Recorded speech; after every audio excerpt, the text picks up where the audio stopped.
Okay, let's see how it goes.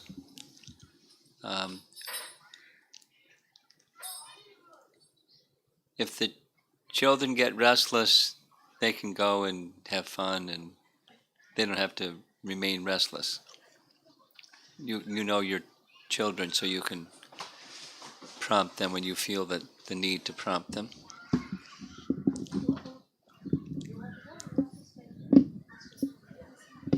Okay, okay.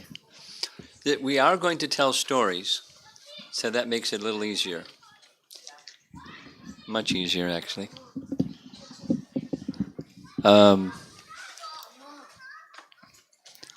First, a little background.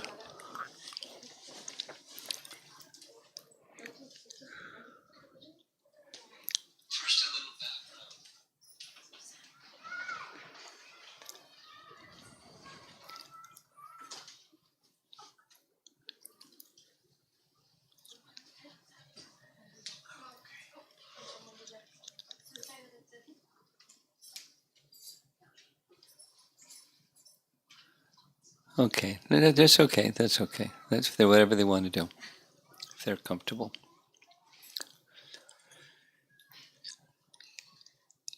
Every year for maybe 30 plus years, more than that, 35 years, I've been taking groups of devotees to the holy places during the month of Kartik. And some of the places we've recently gone to have been Ayodhya and Chitrakoot. And then the devotees were really enthusiastic. Let's go to the Aranyakanda and Kishkindakanda. So we did that. And it was very wonderful.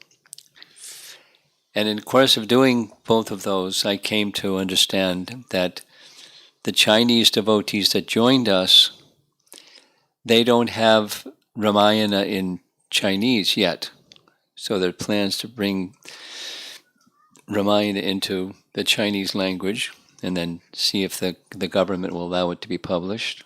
So tension between China and India has kind of made that not so clear, because government has to prove, and they may not. But let's see. So I thought, so another, I've been visiting China since 2010, and Chinese people are wonderful. And as those of you that work with Chinese people, you know they really work hard. They're workaholic people. And despite that, they have a Independence Day like we do, 4th of July here. India has its Independence Day in India, and they have theirs in China. And it lasts for 7 days. So it's a very nice time. People's Republic of China was formed some number of years ago on the 1st of October. And so from October 1 to October 7 is national holiday, and people don't work, which is really surprising. So it's a nice time to have a seminar to discuss Krishna conscious topics. So this year the plan was to discuss characters from Ramayana or personalities from Ramayana. And one of the ideas of the leaders overseeing the development of Krishna consciousness in China is it will help the people to understand and embrace Vedic wisdom if there's a connection between traditional Chinese culture and Vedic wisdom. It's natural. It's very intelligent. So, along with the personalities of Ramayana, I made a list, and then the Chinese devotees that are kind of literary and, well educated, they came up with, for each of the personalities, someone from China's literature or history or whatever that resembles that personality, their personality type. So the first of the presentations is going to be Hanuman. We already spoke about Hanuman. Just sharing with you here now. In China today, for the past 200 years, there's one of the 4 required reading literatures is a book composed a few hundred years ago called Journey to the West. And it's a retelling of a story that goes back over 1,000 years before that of a Buddhist monk that journeyed overland along along the path of the Silk Road all the way to India, to the birthplace of Buddha, where he learned Sanskrit, and he studied Buddhism for several years, became very accomplished, and journeyed back and then established Buddhism in a very strong way in China. So he's a celebrity, and he was a very good historian, and he wrote a historical record of his journey, which is giving information of, in the years 600 to 700 AD, what was going on in the Middle East and parts of China and parts of India, and he's a very, very good historian. And that just sat there, his autobiography.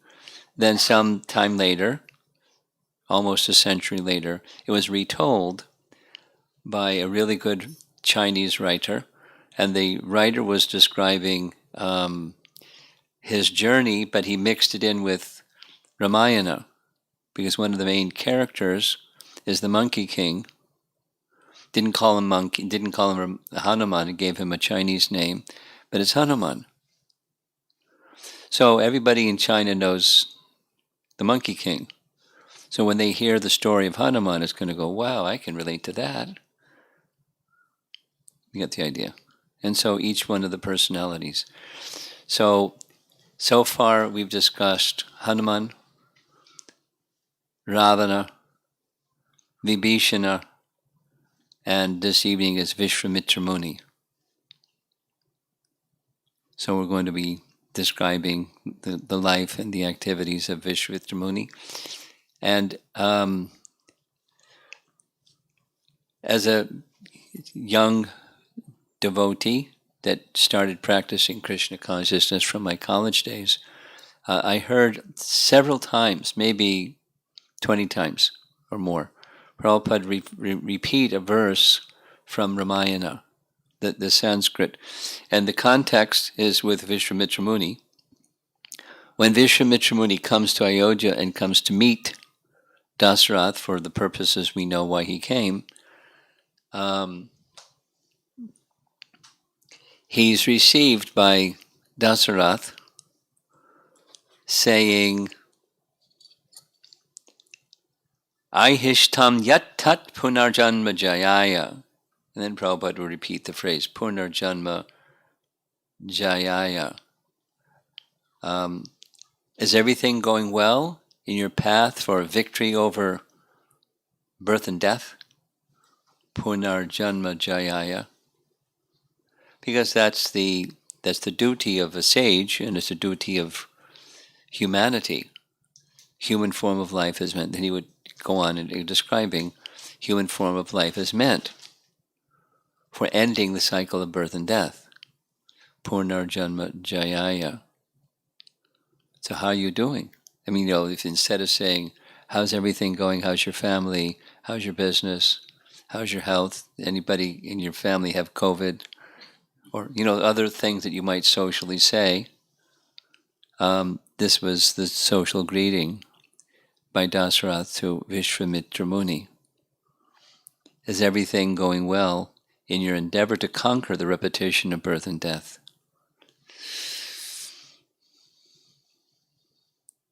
So with that introduction, we'll speak about Viswamitra Muni and his life.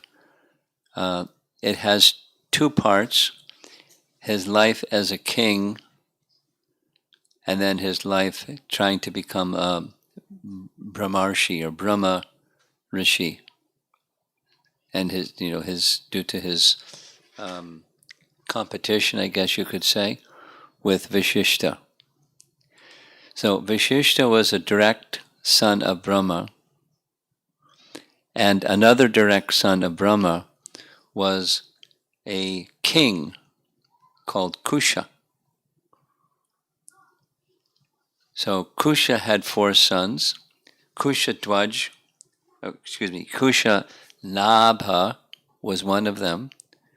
So Brahma, Kusha, Nabha, and then Viswamitra Muni's father was Gadhi. So Gadhi was a very respected, religious, celebrated personality, Gadhi.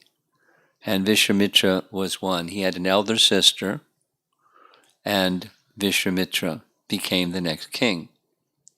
We'll hear something more about his elder sister in a little while. Satyavati. There are other Satyavatis, but this Satyavati was his sister. She married Richika Muni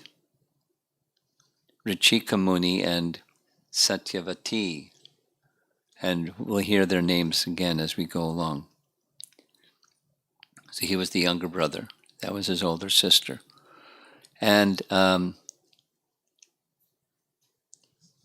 this narration of his life comes when he came to Mithila. He came with Ram, Lakshman, and Viswamitra Muni.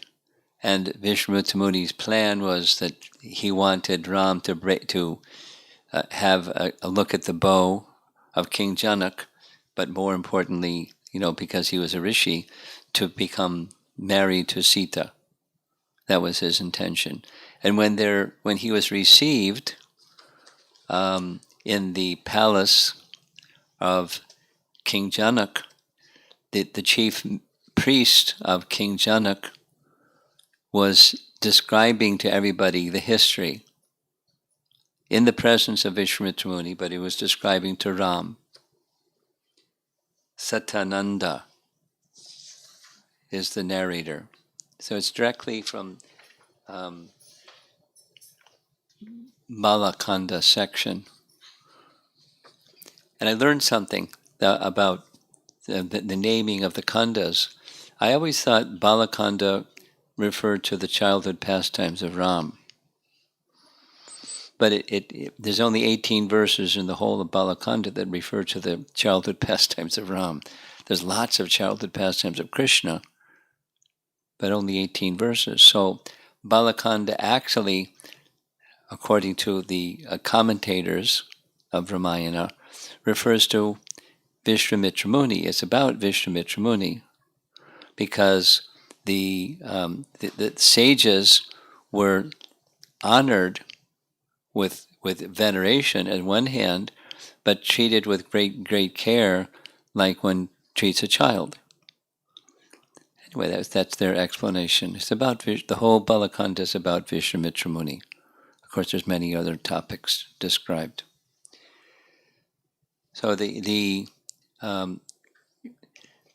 time frame is it's towards the end of Satya Yuga, because it's still Satya Yuga, because Viswamitra Muni and is engaging with Dasarath, who's that encounter with Dasarath comes during Dwapara Yuga, the next Yuga. But so he ruled for many thousands of years, having received the throne from his father. And he had a huge army, hundreds of thousands of soldiers, and he decided that he wanted to go tour his kingdom. So he went here and there, the cities and the villages and the countryside, and eventually he came to a place where there were many rishis, because they're also under the protection of the king. So he was very happy to meet the sages, and the sages were very happy to receive him. And one of the ashrams he went was to Vashishta's ashram. And he had, there's hundreds of thousands of soldiers with him. But the meeting was just between Vashishta and Viswamitra, and the meeting went as respectable as you would expect, very, very elevated personalities, and conversation, and Vishishta offered him forest fruits and so forth and so on. And then as Viswamitra Muni was getting ready to take his leave, Vishishta said, before you leave, I'm very inspired. I'd like to make a nice meal, a grand feast for you and your whole army, with tens of thousands of soldiers. It's not possible, so he very humbly said, it's nice things, just being in your presence is all the satisfaction my heart desires, and I'm completely fulfilled just by taking the forest fruits and things that you've offered. So I'm quite fine, and I'll leave you with peace.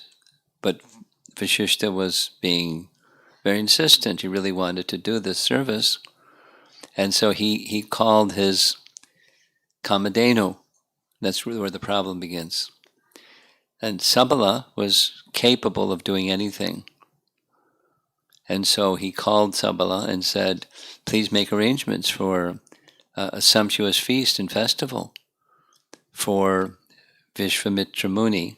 He wasn't a Muni yet. Viswamitra, the king, and all of his soldiers. So I want to read. Here's his ashram. The most beautiful site was rich with all kinds of flowers, creepers and trees, and was graced by the gods, Gandharva, Siddhas, and Charanas. It thronged with multitudes of celestial rishis and sages who shone like fire, and it hummed with the constant recitation of sacred Vedic hymns.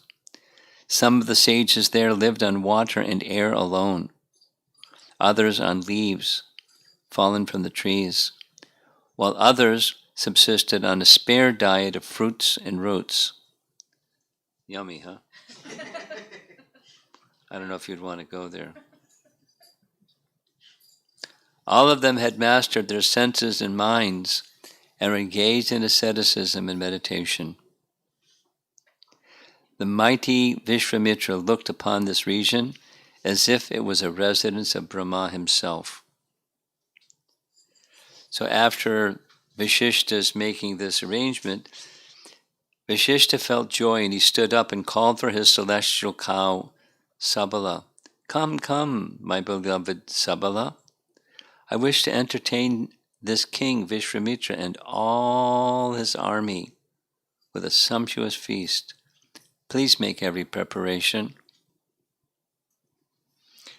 Vashishta's wonderful cow began to produce from her body all kinds of food and drink in enormous quantities, steaming rice, heaped high as hills, cooked vegetables of every variety, soups, breads, cakes, pies, pastries, sweetmeats, butter, cream, and yogurt, ice cream and pizza, all in silver dishes and plates filled to the brim. Streams of delicious juices flowed, and pots filled with ambrosia milk drinks appeared there. Viswamitra and his entire army were fully satisfied by that splendid array of foodstuffs, every morsel of which tasted like nectar. The king was astonished to see that it had all been produced from a cow. And he went before Vashishta and said, your cow is highly amazing, O magnanimous one. I wish to ask from you that she be given to me in exchange for 100,000 other cows. As the king should always be offered the best of everything, and I see this cow is the very best of her species, therefore kindly give her to me, O sage. Vashishta replied, I shall never part with Sabala. even in exchange for 100 million cows. Not even for heaps of gold and silver. Sabala is inseparable from me, even as glory is inseparable from a man practicing asceticism. Vasishtha had no interest in worldly wealth. His wife is dedicated to the practice of sacrifice and austerity. All his happiness was derived from within himself. Even if Viswamitra had offered him the entire world, the sage would have not been interested. Sabala was very dear to him. She had long served the rishi. Assisted by her, Vasishtha was able to perform many sacrifices for the good of the world. This was his sacred duty, and he had no intention of renouncing it. He said to Viswamitra, "My very life depends upon this cow. For a long time she has sustained me with her milk. Each day she provides me with all the requisites for my sacrificial performances. She has become as dear to me as my own self, and I shall not part with her under any circumstances." So Viswamitra Muni shifts his mood. He's a king. And he's used to people saying yes. And if people say no, then he turns to other powers that he has, Kshatriya power. "How is it you're refusing to give me this cow to your king? I'm a warrior by nature, and therefore see strength as the means of achieving my ends.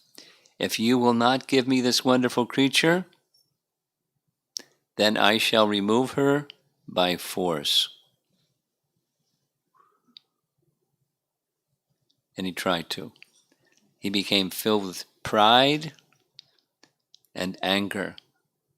We all know what happens. Pride goeth before the fall. You've heard that phrase before? And anger. He personally, not just his soldiers, but he personally took hold of Sabala with his very strong arms and began to drag her, surrounded by all his soldiers. Vasishtha looked sorrowfully upon the scene and said to Viswamitra, "As the king, it is appropriate for you to use such force to achieve your purpose. As a Brahmin, it also behooves me to exercise forgiveness, for that is my sacred duty in all circumstances.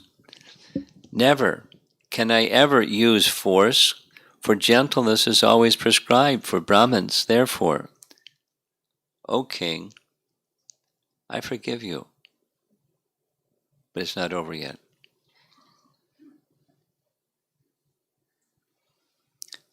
He watched the cow being dragged away. He was feeling lots of pain, but what to speak of what Sabala was feeling. And she called out in distress, "Are you now abandoning me, O Lord?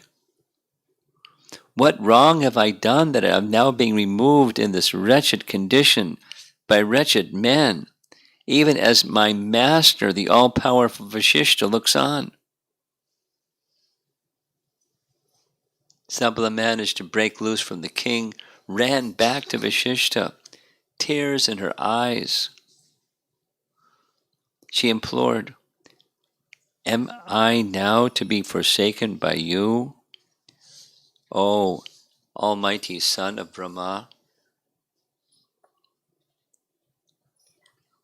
He replied, "This king, the ruler of the world, with a huge army is taking you away. What can I do, being a poor Brahmin?" Sabala understood the double meaning of his words, and she replied,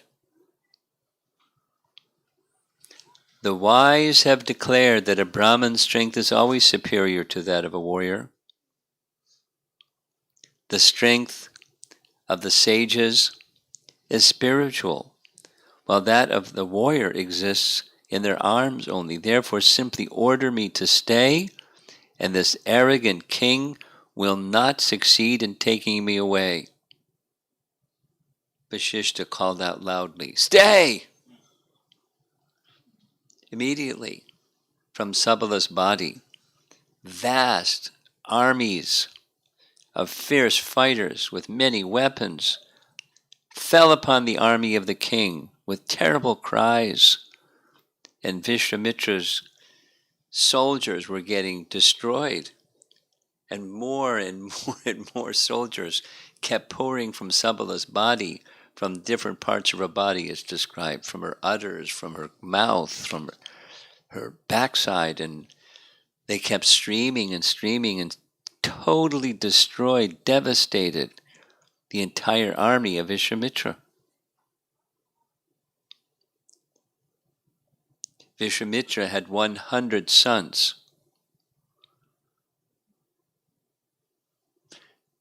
They were also destroyed.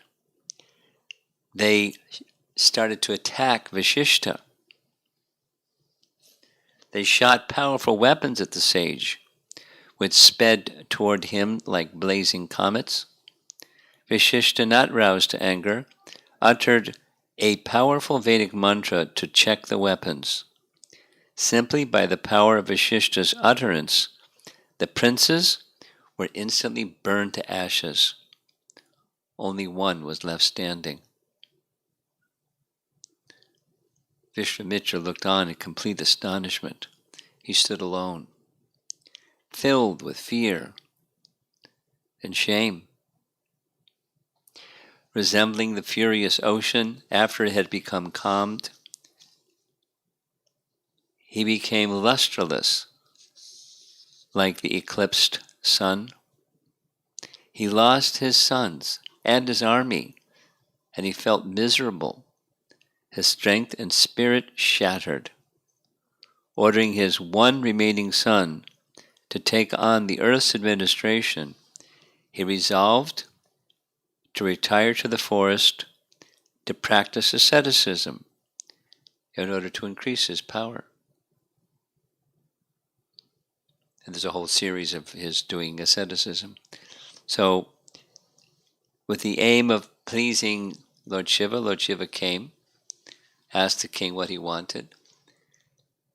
And the king said, "What I want is all the celestial weapons of you and Brahma and all the various demigods and the complete science of archery and warfare with its innermost secrets." Shiva said, "So be it." And instantly he knew how to use all those powerful weapons. Better than Star Wars, right?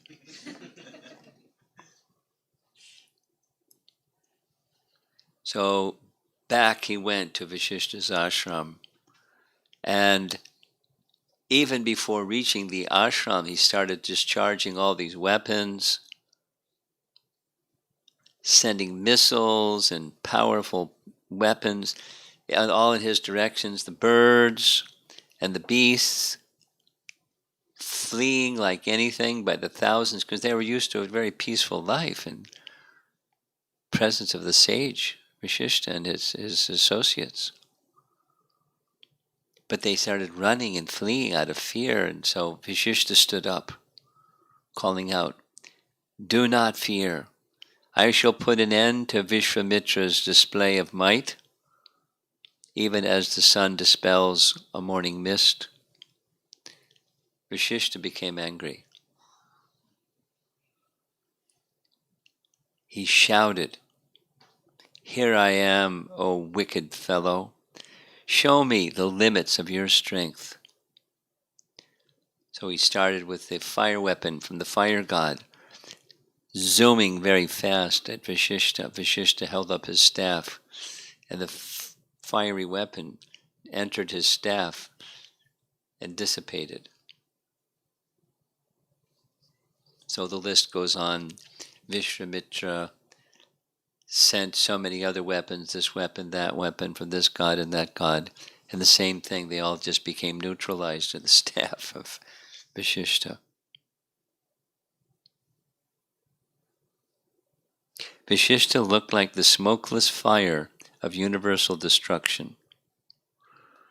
Imbued with the force of the divine weapons, he shot forth tongues of flames from all his pores.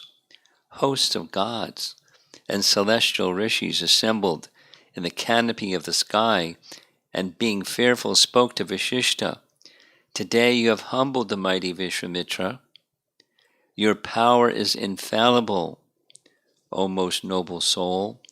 Please extinguish the fire blazing from your body and save the world." When he heard the heavenly voices, Vashishta regained his calm and stood silently with his mind controlled.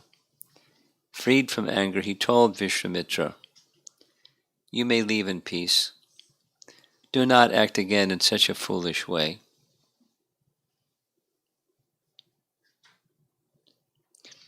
Viswamitra, dejected, heaved a deep sigh. He considered his strength useless and said, "Weak indeed are my weapons when used against a Brahmin. Where is my pride now? The might of a warrior's arms are nothing in comparison to rabbinical powers. I shall therefore return to the forest and perform severe penance until I can attain the status of a Brahmin." So he's a Kshatriya, wanted to become a Brahmin so he can become powerful. Not the best reason to become a Brahmin.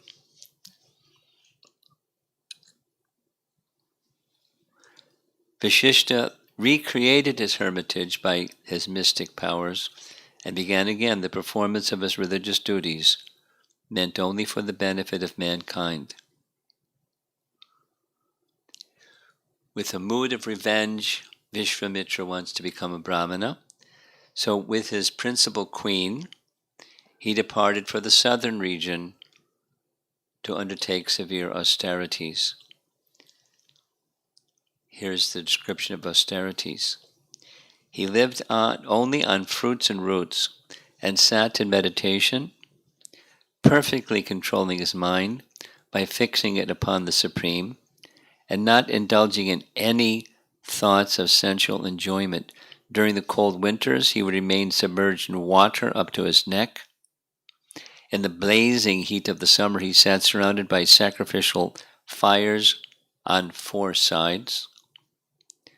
Once, for a very long period of time, he stood on one leg with his arms raised.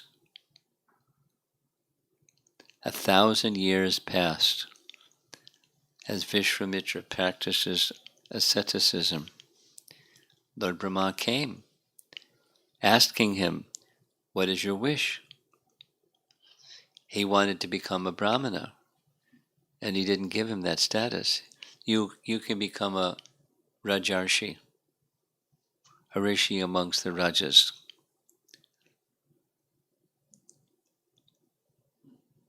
Viswamitra didn't get what he wanted, so he resolved to perform more austerities. So this is 1,000 years of austerities is a long time, especially considering what the austerities were. Then comes different intervals of interruptions in those austerities. So there was a king in the line of Ikshvaku, who was a king in Ayodhya, and the king's name was Trishanku. You know the story, right? Trishanku. Trishanku, in the line of Ikshvaku, was a little proud, and he had this desire to attain heaven in his self-same body, his physical mortal body. By this time, Vashishta had been invited by Dasrath, no, by the royal family, the Ikshvaku line. Not Dasrath wasn't there yet, to preside and be the chief priest in Ayodhya. So Trishanku went to Vashishta and asked him, can you make this arrangement so I can attain heaven in my self-same body? And Vashishta said no. A king, a man, cannot attain heaven other than at the end of his life, and that after the performance of piety and religion. This is the universal rule established by God.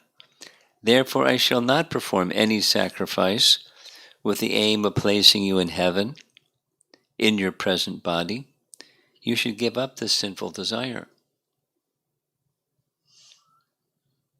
Trishanku really had a strong desire.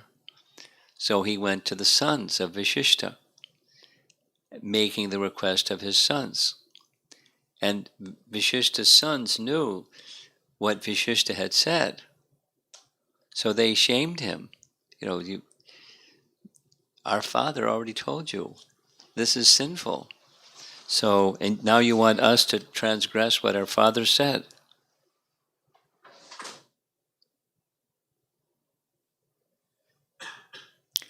So they cursed him.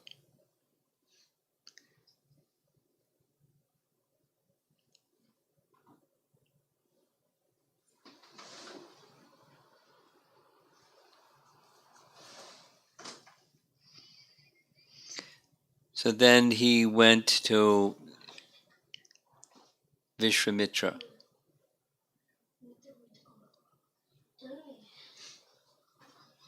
Because he knew that there was this competition or enmity between Viswamitra and Vashishta. So Vashishta said no, maybe Viswamitra will say yes. And when Viswamitra heard that Vashishta said no, he said yes.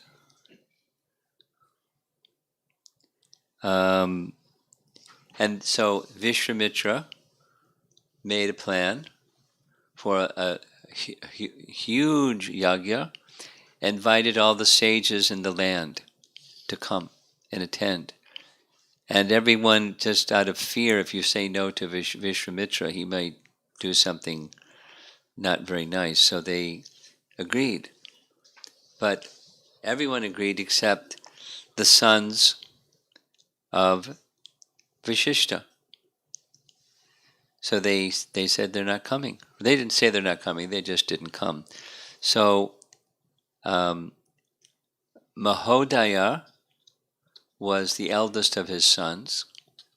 So Viswamitra became angry, cursed Mahodaya to become a nishada, a forest-dwelling person, as a hunter. And the other son to become dog-eaters for 700 years. So he was like losing some of his austerities.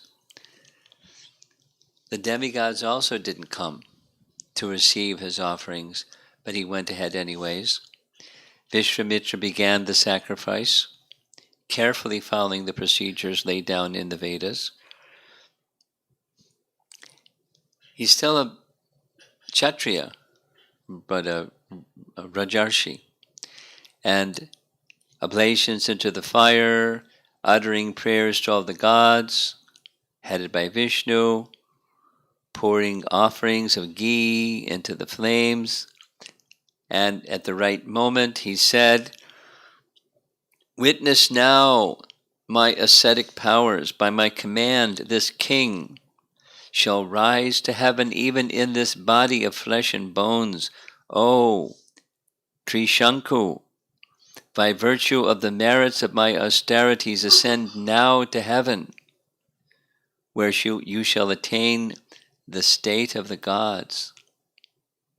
And as soon as he said that, Trishanku started to levitate and rising into the sky, heading for the heavenly region. And when Indra saw him coming, "No way! Oh, king, how are you trying to now enter heaven?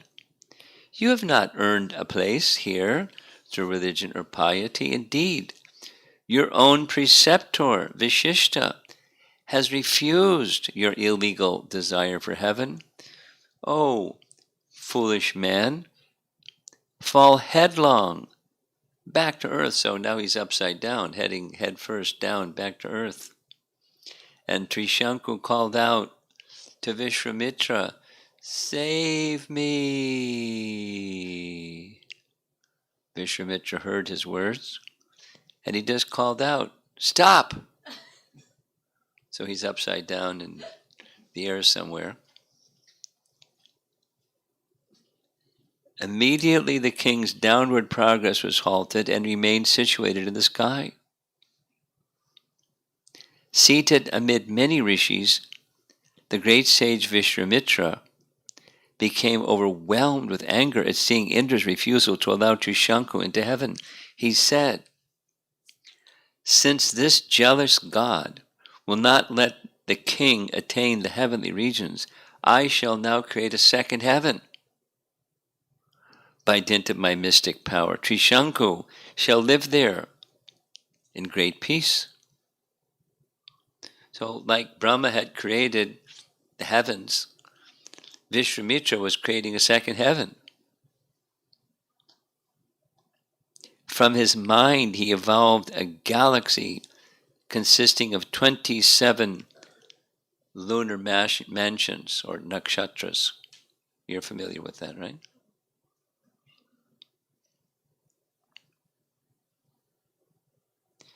Which appeared in the southern sky. The sage then set about creating another hierarchy of gods to inhabit those heavenly planets. Observing this disturbance to the universal situation, Indra and the gods became alarmed and approached Viswamitra, saying, "This king does not deserve a place in heaven, O blessed sage. Rejected by his own guru, he now stands divested of all his pious merits." So Viswamitra made a deal with him. He said, "I've already made my promise. So how can my promise be made false? A promise of heaven has been given by me, therefore, please let this king enjoy heavenly bliss and let the lunar mansions I created remain in existence." Indra, out of respect for the great Viswamitra's request, replied, "It shall be so. Your planets will endure in the heavens in the southern quarter beyond the celestial sphere. Trishanku shall remain in their midst as happy as a god and shining brightly. All those stars shall circumambulate him, even as all the planets circle the pole star. May you be blessed." Viswamitra became pleased, but after ending the sacrifice, he considered, "Oh no, driven by my anger toward Vashishta, I have now placed the impious Trishanku in the heavens, here in the southern quarter.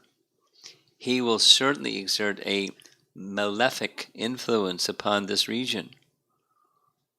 I shall now therefore move to some other place."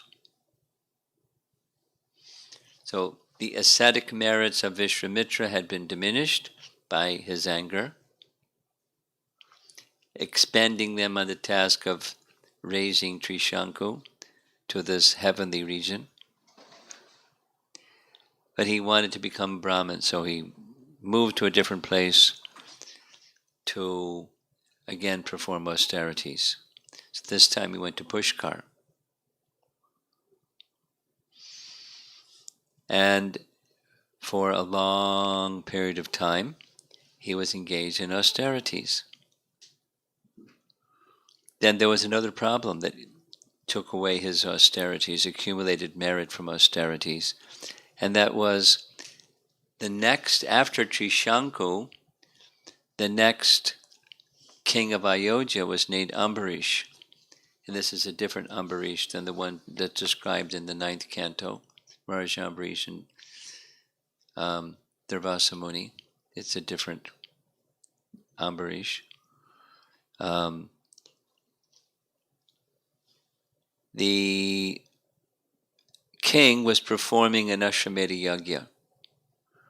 Indra stole the Ashwamedha Yagya horse, and so the priest told Ambarish, you have to find the horse. Something like what happened with Sagra, also from that line of kings in the Ikshvaku line. So Ambarish had his horse stolen. The priest said, you have to find the horse, because once the yagya begins, if it's interrupted, then great difficulty goes to the person who was arranging for the sacrifice. So you have to either find the horse or make a human sacrifice.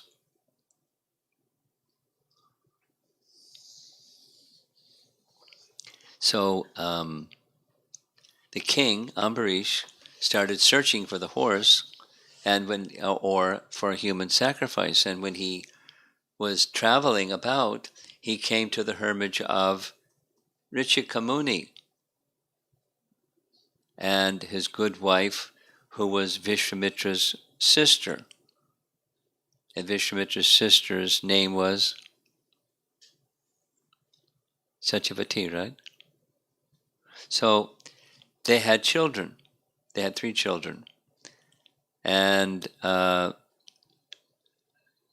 king asked the Brahmin couple for Rishika Muni and his sister, Viswamitra's sister, for one of their sons, for a human sacrifice, for his yagya, the Ashwamedha yagya.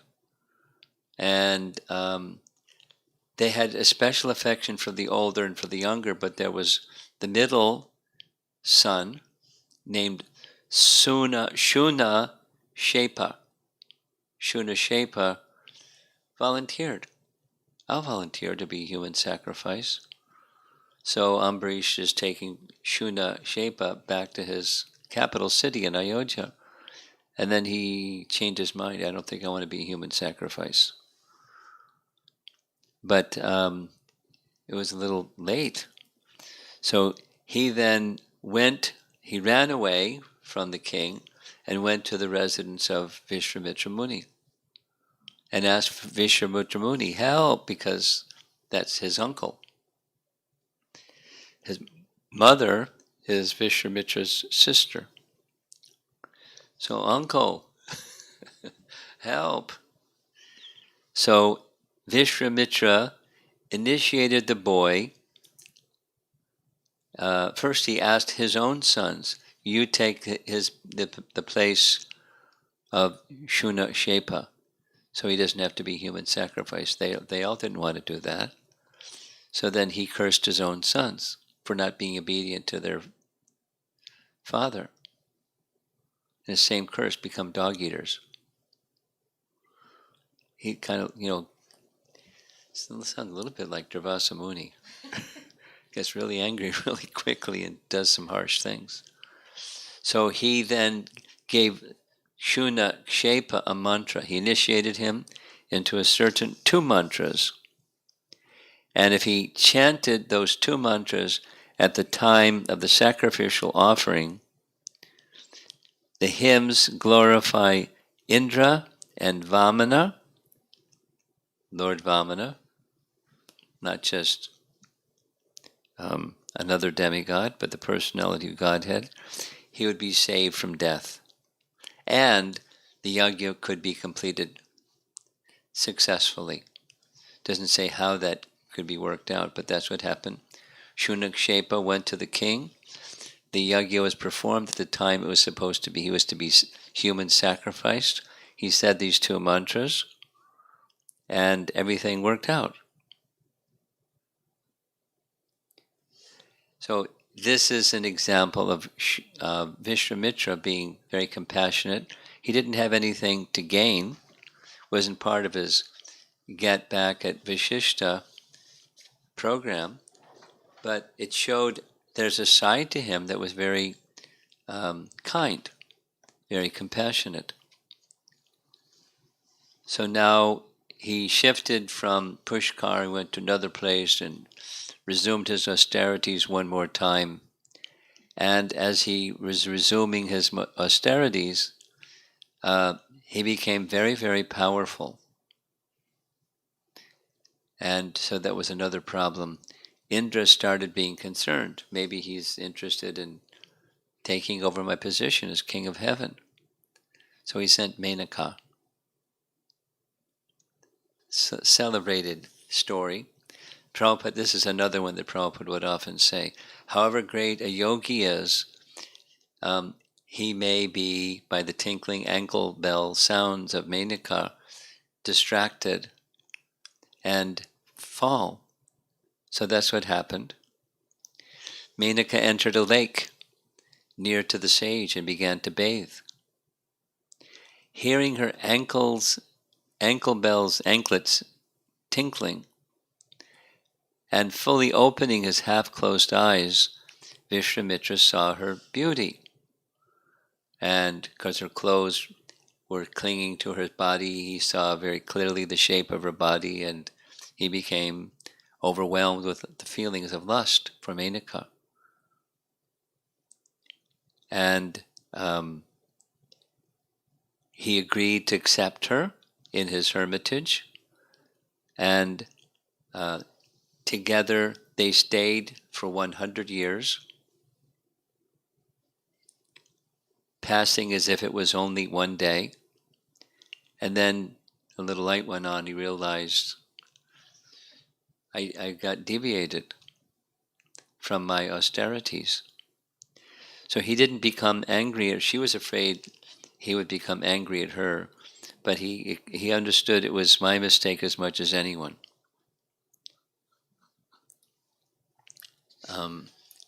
Again, just making mention of this, Srila Prabhupada would refer to this pastime with Menaka many, many times, saying, by the practice of devotional service, one may be protected, but a yogi, however great he may be, or meditator, however great he may be, it doesn't guarantee he has control of his mind and senses. I would give the example in contrast to Haridas Thakur, etc., etc.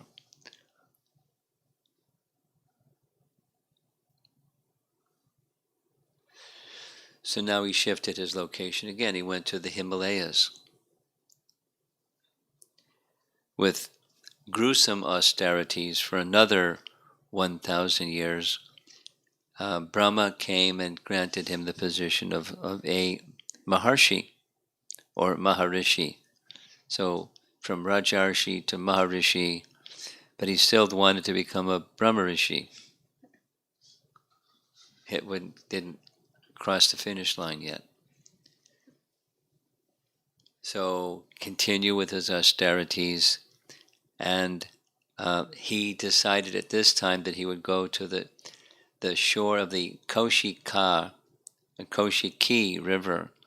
Koshiki River somehow doesn't say how this happened, but his sister, because of her austerities and her fidelity to Richika Muni, she was given the position of being a river descending from the Himalaya mountains. So he went by the side of that Koshiki River and did his austerities there, standing with his arms raised above his head, surviving only on air. Same kind of austerities, 1,000 years. Fire was blazing from his body, from the power of his asceticism. Indra tried again. This time it wasn't Menaka, it was another Apsara named Rambha. And Indra also came to help make a nice, pleasing atmosphere, making the sounds of a cuckoo bird. And Rambha literally dancing before the sage. And he didn't Kamadev sending arrows to just, it was like a whole really concentrated effort to distract him. But he understood what was going on. He cursed her, Rambha. You should become a stone. For for 1,000 years, and then you can return to heaven. So by that curse, again, his asceticism, austerities were diminished. So there's anger, there's lust, there's retaliation, and all of this is just like to get back at Vishishta. So he's getting purified. He's not purified yet. Finally it happens. Another 1,000 years. Gave up food, gave up breathing for 1,000 years. The whole universe started burning. The Devatas went to Brahma, do something. Stop him. He wants to become a Brahmarshi, just so give it to him, because the earth is quaking with her mountains riven and her seas roaring in great turbulence. Violent winds are blowing and the four quarters are enveloped in darkness. If Viswamitra does not cease his practice, the universal destruction will surely ensue. So Brahma went, confirmed the status of a Brahmarishi, or Brahmarshi, upon Viswamitra. Viswamitra made a request that Vishishta has to accept this. So Vishishta was very, very willing. You have surpassed all with your tremendous asceticism and have become a worthy Brahmin. No anger towards you exists in my heart. Be blessed. O great Rishi. Viswamitra fell at Vishishta's feet, begging forgiveness for his past wrongdoings. And from that point forward, they became friends. The enmity was over by the forgiveness of Vishishta and the beseeching of forgiveness for the one who he had offended so very, very severely. So that's becoming not just a Brahmana, a Brahmarshi, a Rishi amongst the Brahmanas. And then Vishishta goes to, is in Ayodhya. Comes the situation. It's a very, very detailed description in Balakanda, where given the age of Ram and Lakshman and Bharata and Shatrughna, he is considering their marriages. Now there's a detail, as I'm sure you know, in Vedic culture, the young men, or they actually boys, would get married at a young age. They wouldn't live with the person they're married to, but they would get married at a young age. So Ram was only 12. And while Dasrath, with his ministers, was considering the qualities of the sons, and what would be required for a suitable wife, it's right at that time that Viswamitra Muni came. And he came with the purpose of the killing of Tattaka and Maricha and Subahu, but also for having Ram and Sita married. So there's a detailed exchange which I'm going to do another time, not this evening. So he went to Ayodhya. There was some little bit of concern, like, he gets angry. So we better not make him angry. But why has he come? So there must be some purpose. So he asked his purpose and basically said, whatever you want. The answer is yes. Here's a blank check. Just fill in the amount, whatever you want to fill it in for. And when Vishishta said Vishwamitra said what he had come for, you know the story. Dasarath was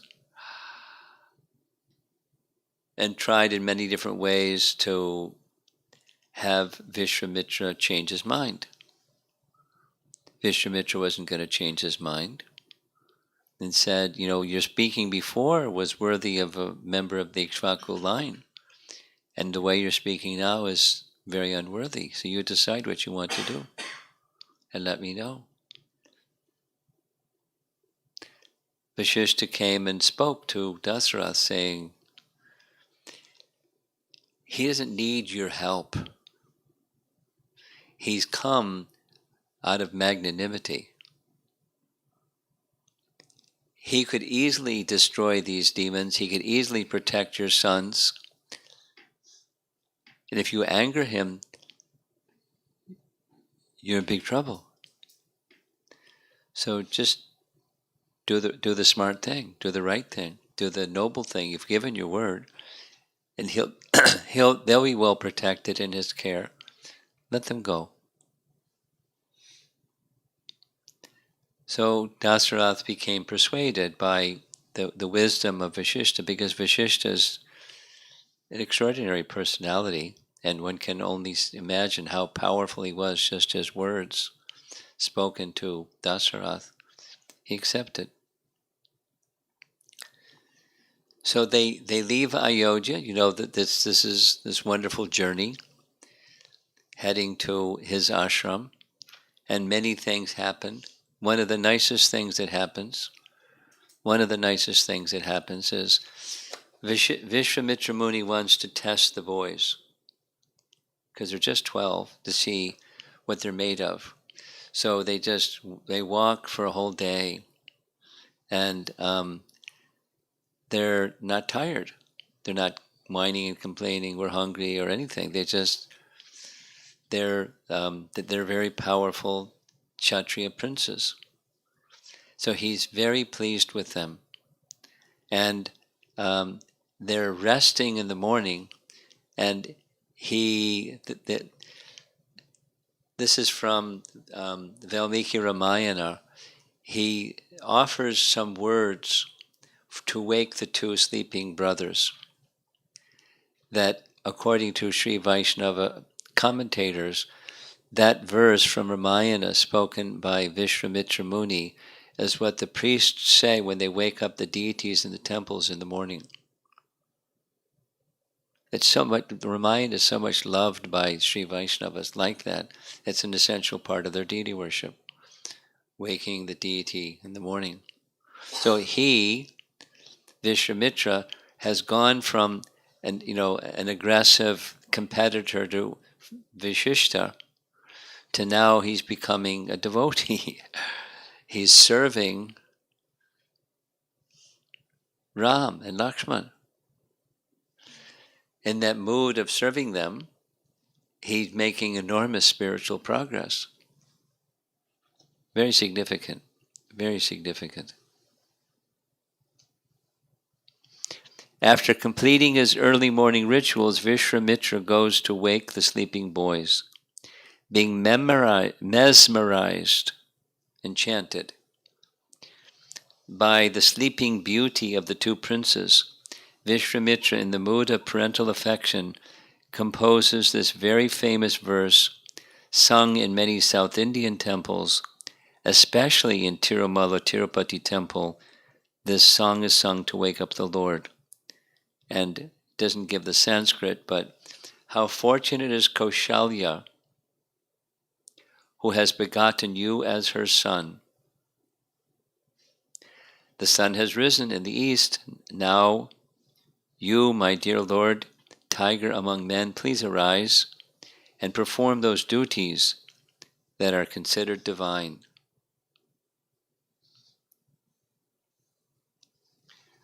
So in the course of their travels to go to Viswamitra's ashram, many Puranic stories are recited, because Viswamitra is learned, not just ascetic, and knows how to perform yagyas and things like that. He is an amazing, learned person.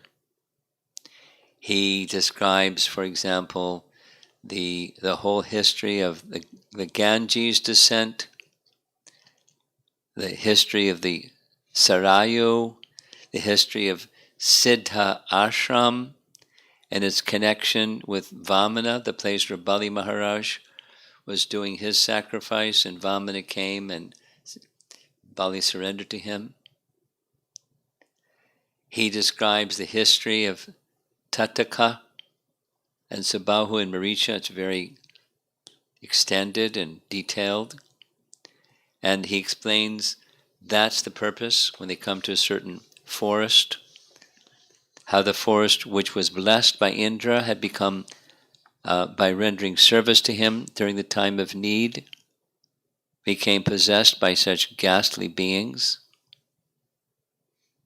Anyway,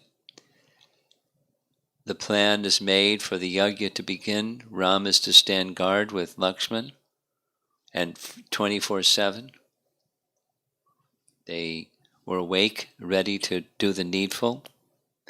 And when the time came, Ram destroyed Tataka and Subahu, and Maricha was hit by an arrow that threw him 100 yojanas, or 800 miles, with one arrow into the sea.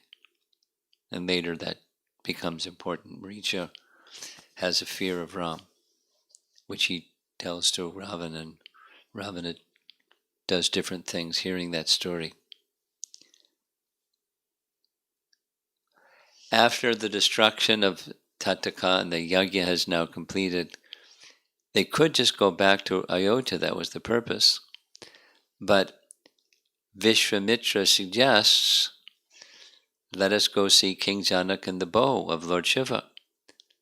So Ram said, just killing Tataka, and my father said, whatever Viswamitra indicates, we should do. So you want us to go to Mithila, we'll go to Mithila. And you look on the map where Mithila is and where Ayodhya is, it's a long journey. It's a long journey. So all these events take place. The story of the Ganges descent is told. Viswamitra then leads Ram to the hermitage of Gautama Rishi for another purpose, to deliver Ahalya, because that was also understood by Viswamitra Muni. They come before King Janak, Shatananda, who is a son of Gautama. Shatananda is the son of Gautama, who becomes the priest in King Janak's court. And they do this whole thing of describing the ancestry of everybody. Ram breaks the bow of Lord Shiva. And after that happens, that's because we're focused on Viswamitra, Viswamitra quietly departs. After the marriage is over, he's now at this stage of spiritual perfection. He's done this most important service for Ram, as the marriage, arranging for the combination of the Lord and his eternal consort Sita.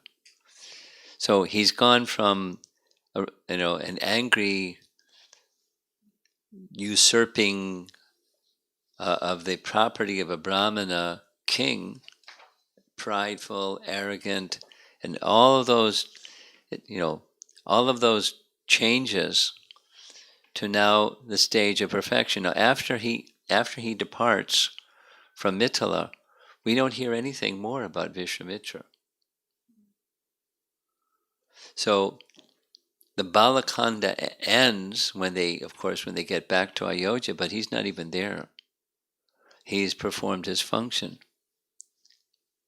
Viswamitra could now head onward and live a life dedicated to Ram. Viswamitra had carried out all his responsibilities and perfected his life by his service to Lord Ram. He now wanted to head north to spend the rest of his life by meditating on Lord Ram.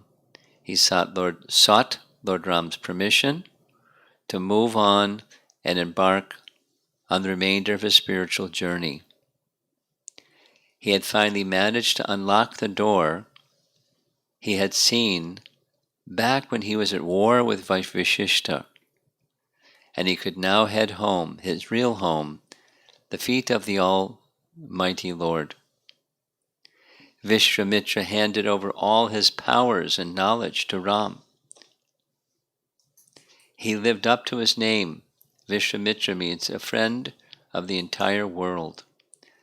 Ram now had all the means and resources to protect the entire world and chase away the demoniac forces, because he gave weapons and everything to Ram.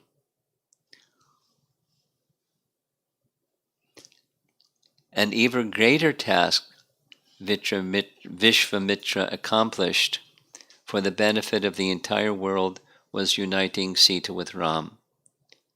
Sita represents, this is now Sri Vaishnava Acharyas, Sita represents a living entity and Ram is the Supreme Lord. I mean, of course, she's the eternal consort, but bringing the living entity again to the shelter of the Supreme Lord. Because later Hanuman does something quite similar in the role of Guru, brings the living entity back to the personality of Godhead shelter.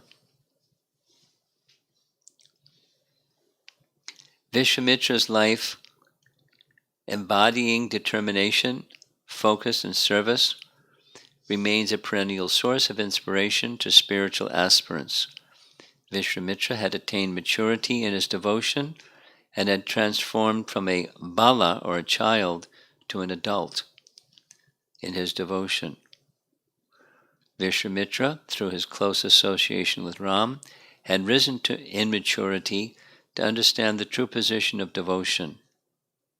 Viswamitra, while traveling with Ram, grew in maturity in his understanding the process of devotion. By the end of Balakanda, Viswamitra traversed the full trajectory in bhakti, no longer the dawn of devotion or in the noon of blazing rage and overbearing ego. Viswamitra had settled in the hearts and minds of all as one of the most luminous sages of all times. What's said, now just the last little reference, in Chaitanya Charitamrita, maybe some of you are familiar with that. It's a book that describes the life of Chaitanya Mahaprabhu. So there was a personality who made the arrangements for Chaitanya Mahaprabhu's marriage to Lakshmi Devi. And according to Chaitanya Charitamrita, formerly that was Viswamitra, who arranged the marriage between Sita and Ram. And the same one, the Brahman who negotiated the marriage between Krishna and Rukmini, same personality. Interesting, huh? So he didn't exactly arrange, he was the message carrier from Rukmini to Krishna, but he was the go-between.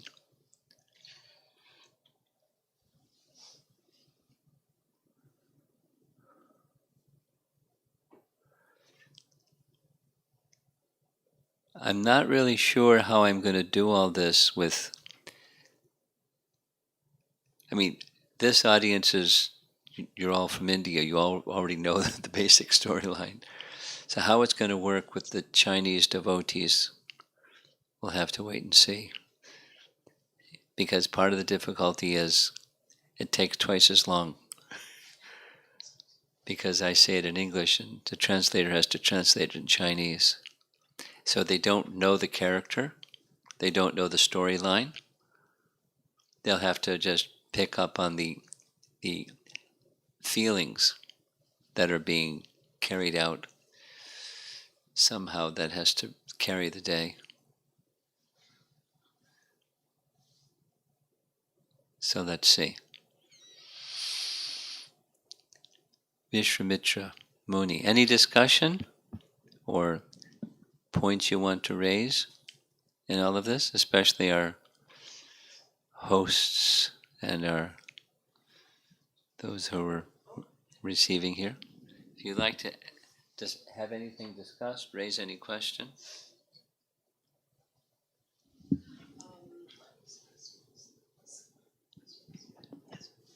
Um, I came across a passage which is saying thousands of goddess of fortune whom they keeps moving.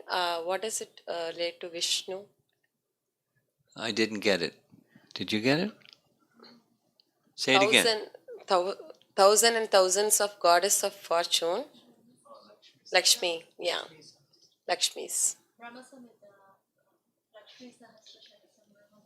That verse from Brahma Samhita? Lakshmi Sahasra Shatasam Brahma Sevyamanam Govindam. That one? Govindam Adi Is it? Purusham. Yeah, yeah, yeah. And they keep moving.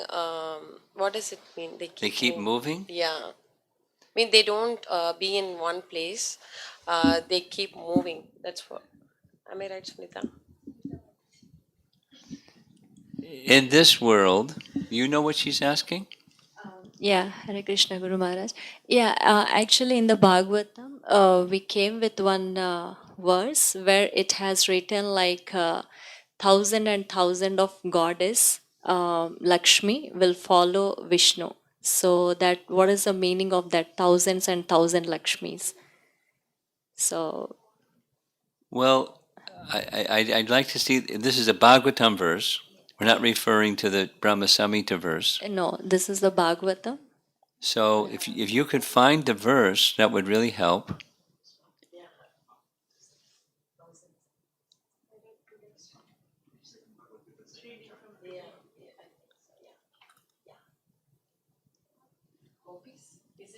Could I see? Oh, okay. Okay. So, you ready? The reference is from Brahma Samhita. It may be written in a commentary in the Bhagavatam, but the reference is Brahma Samhita. And in Brahma Samhita, there are verses that are glorifying Govinda. The refrain is Govindam Adi Purusham Tamaham Bhajami.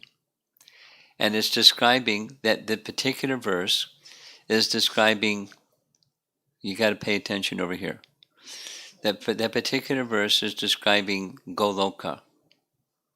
Goloka. Goloka is a name for the abode of Krishna in the spiritual sky. Just like Vaikuntha is a name for the planets of Narayana, Ayodhya is the name of the planet of Lord Ram, and Goloka is the name of the planet of Krishna in the spiritual sky.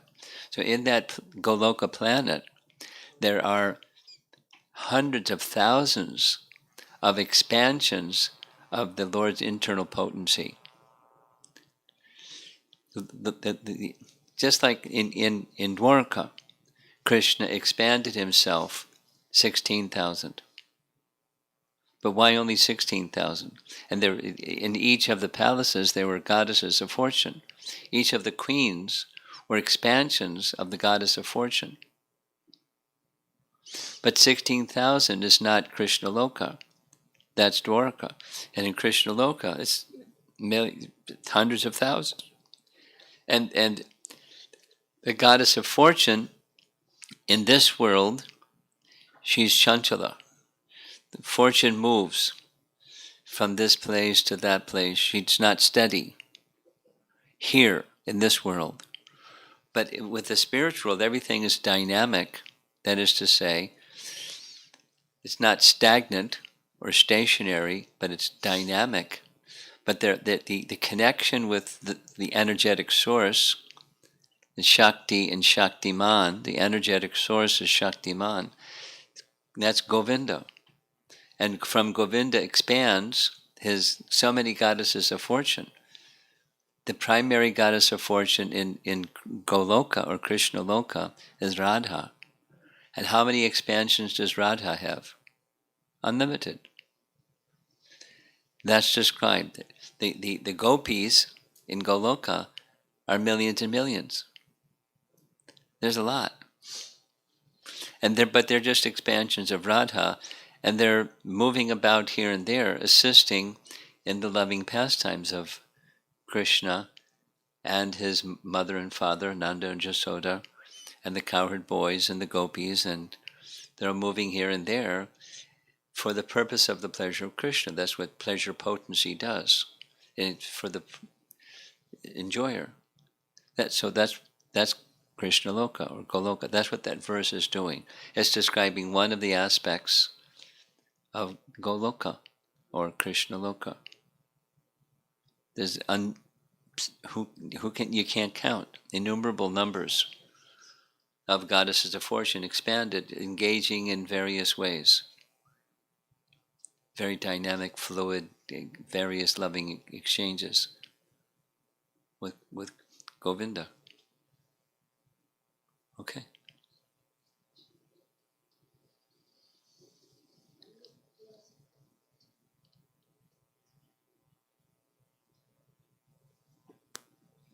This is your reading group.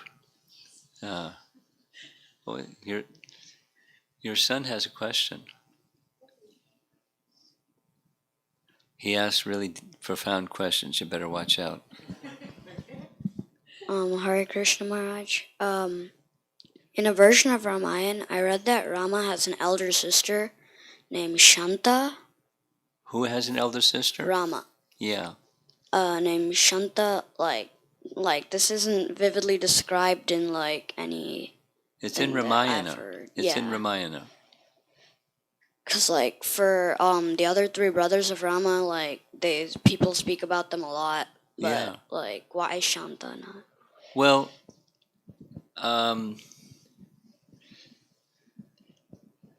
you want to know why she's not spoken about in the same degree as the four brothers.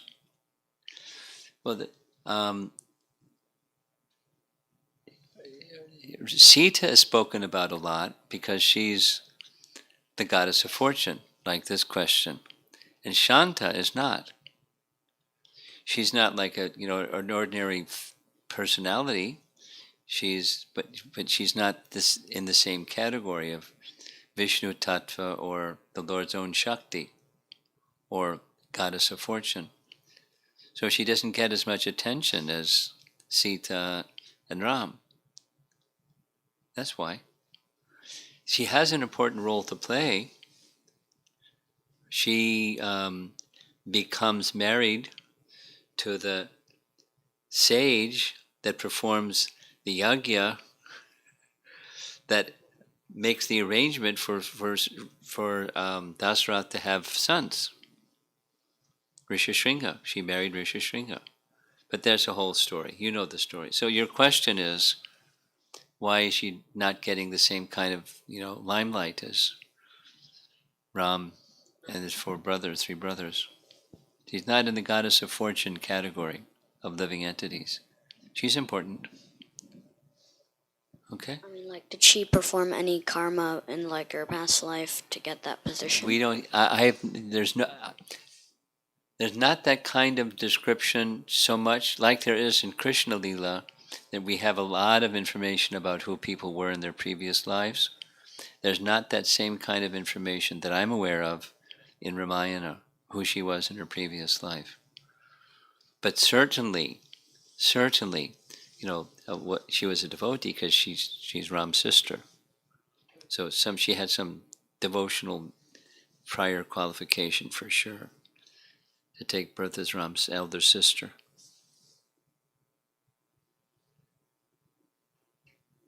Okay.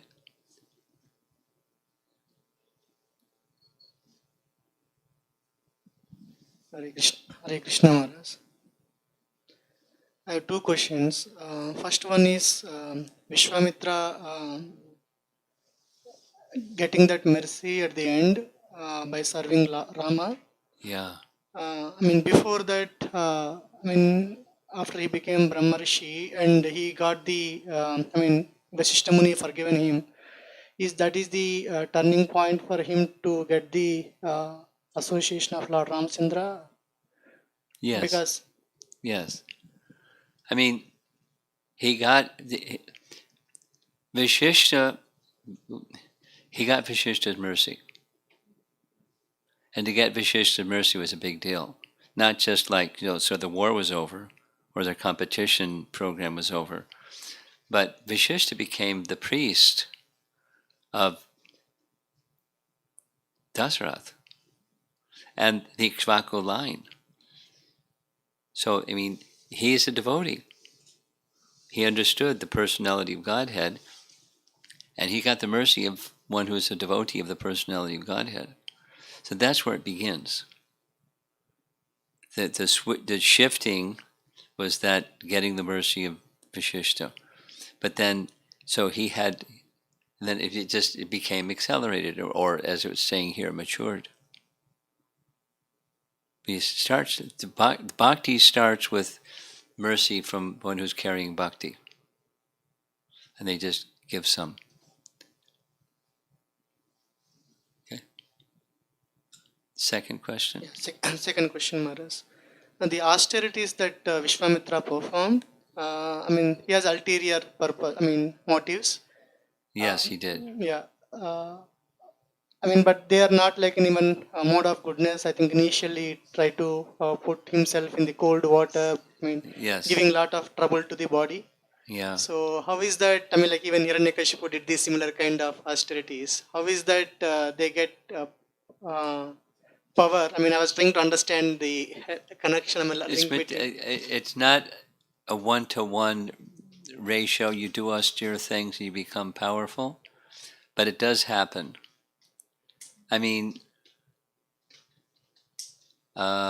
People that undergo austerities become powerful materially, but there's some material power that goes along with control of the mind and senses. I don't know if it's true or not, but I read more than one time, Osama bin Laden was known for engaging in very severe austerities for periods of time, and from that he became very powerful. Stalin was known for austerities. He was a very severe, very austere person. You know this. Prabhupada told the story that he once had an surgery, and they were ready to administer anesthesia, and he said, "No, I want to watch." And he watched the surgery. He was an austere. So, with austerities comes some kind of material power. No, Stalin wasn't a good guy. He was just a terrible person in modern times. Such a terrible, etc. So, with austerities comes a certain kind of, and exactly how it works, I don't know how it works exactly, but it's just there is some correlation between those that accept the principle of austerity and some material power. But bhakti isn't dependent upon material power or material austerity. There must be control of the mind and senses, but the control of the mind and senses is for one who's carrying bhakti or developing bhakti. It's directed towards pleasing Krishna, not going to the heavenly planet in your self-same body, or getting back at Vishishta, or something like getting celestial weapons, or so, not for some material purpose. Control of the mind and senses is accomplished completely with a different paradigm. It doesn't require going to the forest and doing those severe things to become a powerful bhakta. Bhakti one becomes powerful. Are the batteries needing changed? No, it's a direction. Huh? I think it's a direction. Prabhu was. Okay. There was a question online from Sanjay Prabhu. I think it's related to Lingaraja Prabhu's question. I read in purports that austerity done by Viswamitra is artificial means to control our senses. Why he could not recognize that and took devotional service, the path of devotional service. To take up devotional service, it's not just, a little light goes on and says, hey, that would be a better path. It takes association with one who's living a life of devotion or carrying bhakti in their heart to share that with. So he wasn't, it's not that Vishishta didn't have that before, he just wasn't at all receptive. He had his material thing.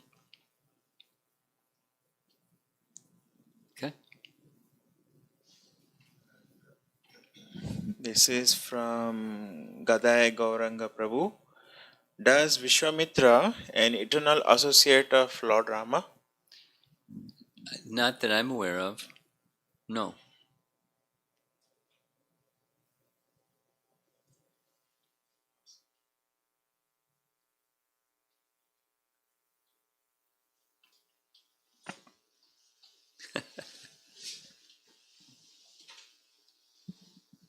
Any of you back there, we're going to ask you next. Something? Okay, then we're just one more here and then we'll go over here.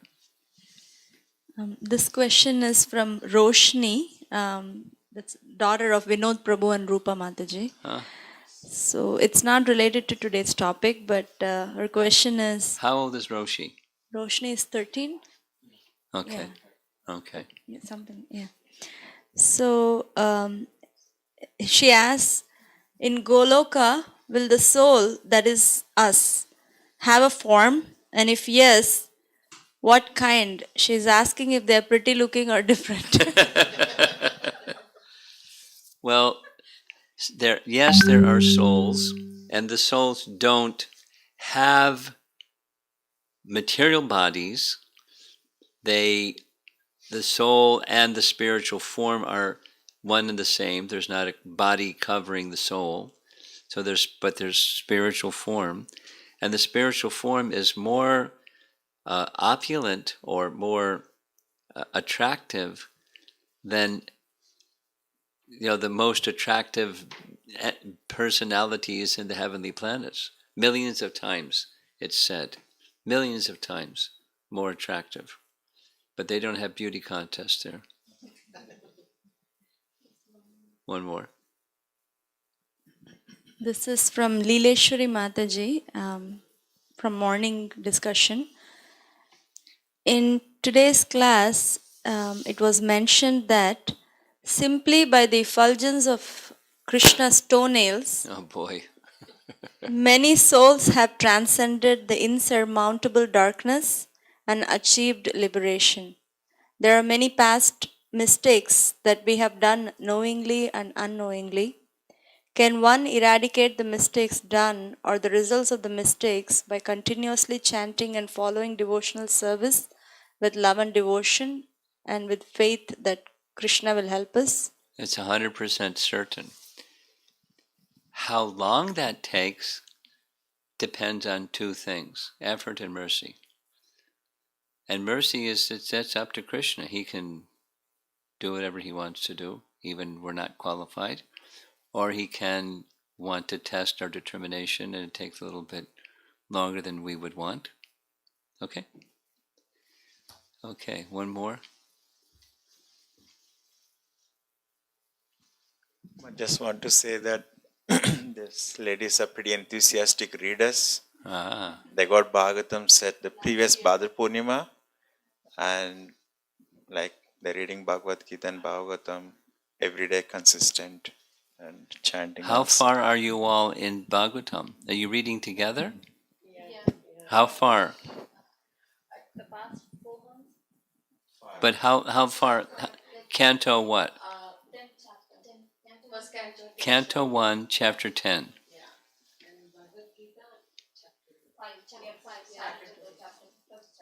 Bhagavatam is a wonderful journey, isn't it? It's very wonderful. Lots of mystery. You probably got a zillion questions. And who answers your questions? Mataji, Sunita.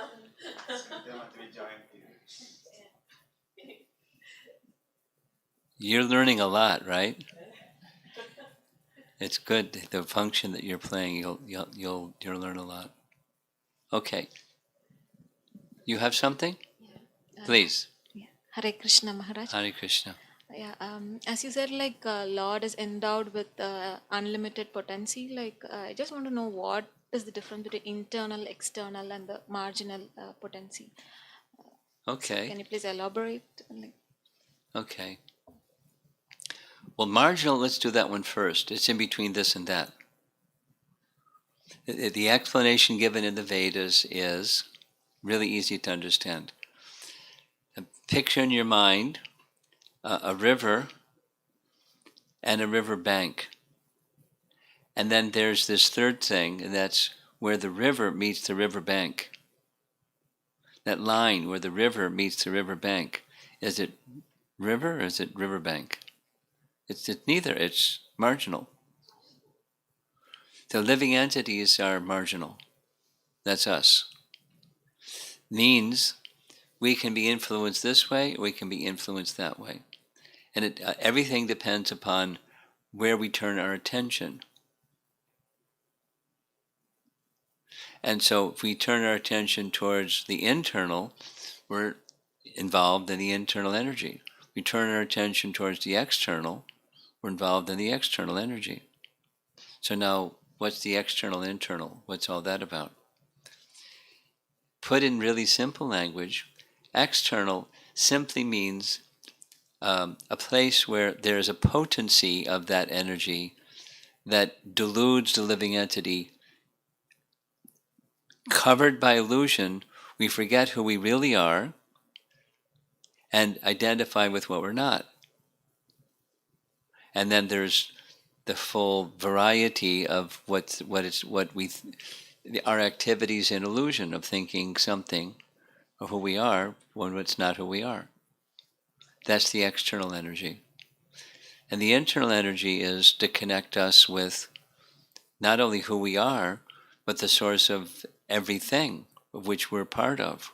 We're part of that which is the source of everything. We're like a little spark onto a big fire, or a little particle of gold in a gold mine, or a drop of ocean water in the big ocean. We're the tiny part of the supreme whole. The internal energy connects us with that source of everything. And in living detail, in a loving relationship, that's the internal potency.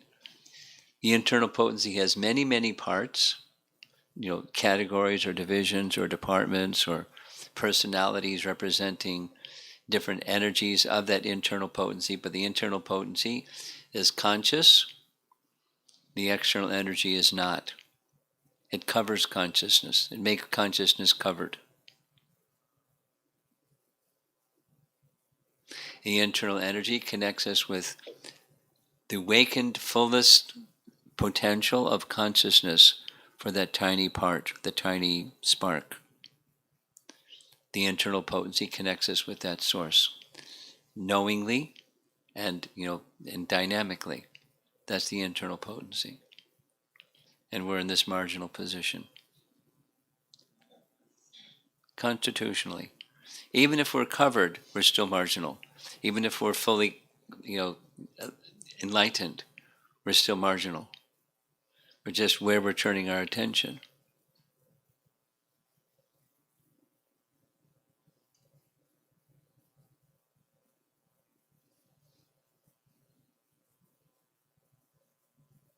How's that?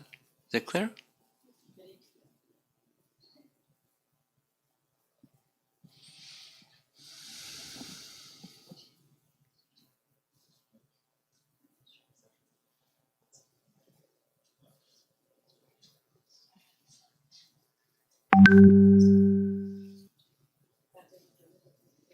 How many in your reading group? Huh? Just 3. 4. Okay. Okay.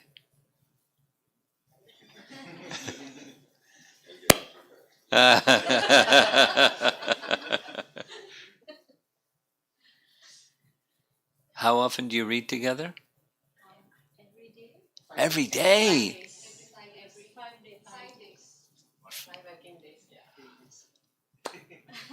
And how much time each day? 45 minutes, 5 days a week.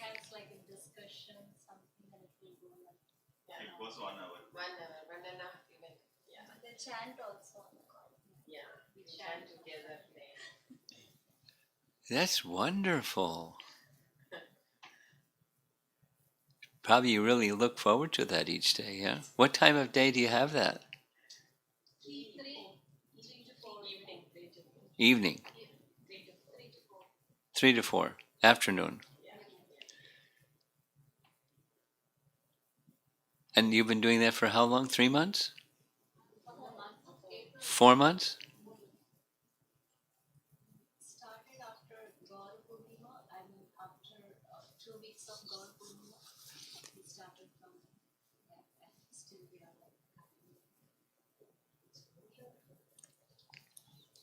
I'm going to suggest something that you probably feel is already happening, but if by continuing this for some continued period of time, you'll feel something changing. Not just like you like the reading and the time you spend together and you're learning things, not just that part, but a more profound shift that is inside will change. The outside may be quite the same. I mean, your kids will grow up and do things a little differently than when they were littler, but you'll experience the world around you differently. Just from this regular reading, there's a potency. That's the internal potency. There's a potency in this sound vibration. Even if you don't understand it, it's quite okay. The sound vibration has an effect on consciousness, and it lifts consciousness. And when your consciousness is lifted, you experience the world differently. It's the same world, same set of senses, same but consciousness is different, and your experience of life will change, and you're being able to impact those around you in a spiritual way will also change. You don't have to do anything else. I mean, you don't have to go lift weights or do austerities or just sound vibration. It changes consciousness. You'll see, and your children will see. Yay, mom's becoming more calm, or something. There's something going on here. They may not say it directly like that, but they'll sense it, they'll feel it, and it'll have an impact on them. It's a spiritual. It's an internal potency or a spiritual potency effect. You'll get drawn closer to Krishna, and as you get drawn closer to Krishna, you become more energized, spiritually energized, and that impact upon others around you becomes spiritually energized. You become a spiritual energizer just by this one thing, just sound. Doing it regularly like you're doing. Stay with it. It's a nice journey. It's a nice journey. Yeah, something. One more question. Question from Sanchari Mataji. Is there a reason why there aren't as many descriptions of Lord Rama's pastimes in the period of time following Sita's banishment?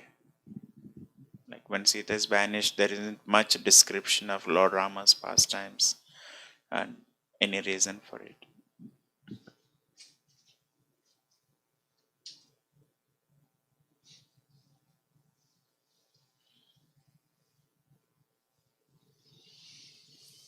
Well, he ruled for a real long time. The Ramayana would be a pretty big book if it was details of what happened after Sita's banishment. But it's a little bit like his question. Focus goes to Love and Kush, and we hear a lot about Love and Kush, but we don't hear so much about. There is a big gap of time, but it's the focus. I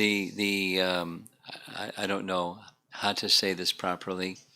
The instructive lessons are learned sufficiently to the part of Ramayana that Valmiki composed, and certainly there's other pastimes, and the volume would also increase enormously.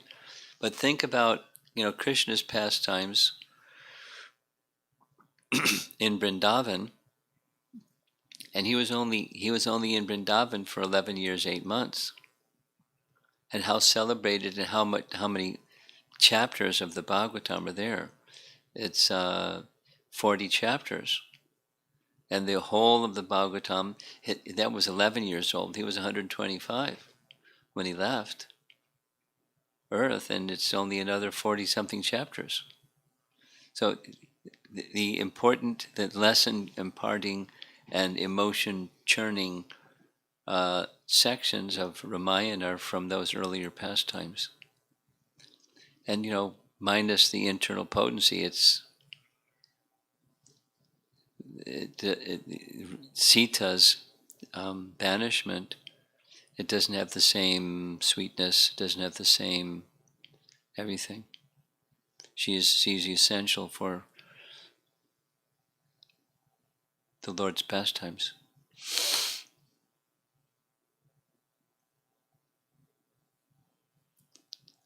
Okay, thank you very much. Prabhupada ki jai.